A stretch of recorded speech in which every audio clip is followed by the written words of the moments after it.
guys, kakagaling lang po namin ng ospital. Ayan po yung kalagayan ni Daddy. Muntik na po siya i-confine. Dahil nga malala po yung aksidente niya.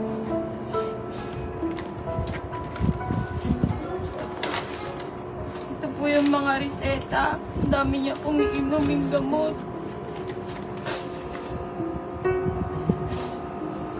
Sa mga nagko-comment po dyan. Sana makonsensya naman kayo sa sinasabi niyo.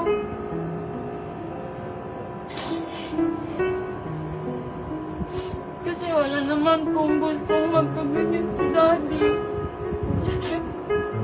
Sobrang sakit po.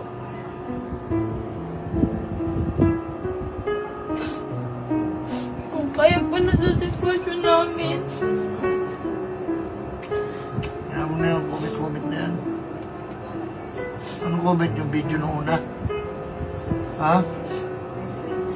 Kaya lang naman po ako nag-video nun kasi baka sakali na makatulong kung sakaling napundol talaga siya. Kaso hindi na namin naabutan, tapos tumama pa po yung ulo niya sa pader.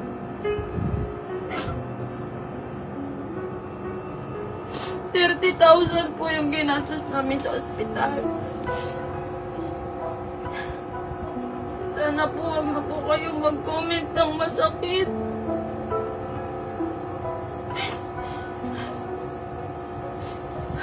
Paapo ni Daddy baldado din po.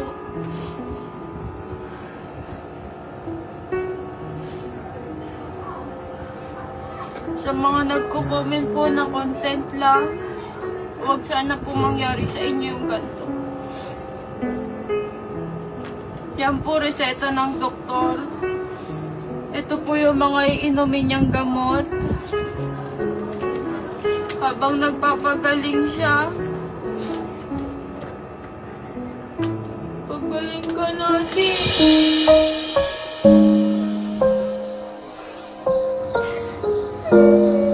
Sa mga hindi naniniwala ito, bubuksan ko na lang para makita niyo yung sugat.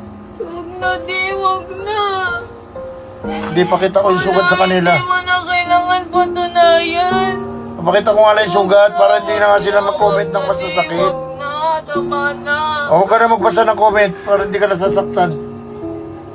Sakit na. Dali-dali lang naman ito ipakita eh. Tama na, di, huwag na, di. Di, maano yan, di. Pakita na lang yung comment na yan. Yung ano na yan. Huwag na, di.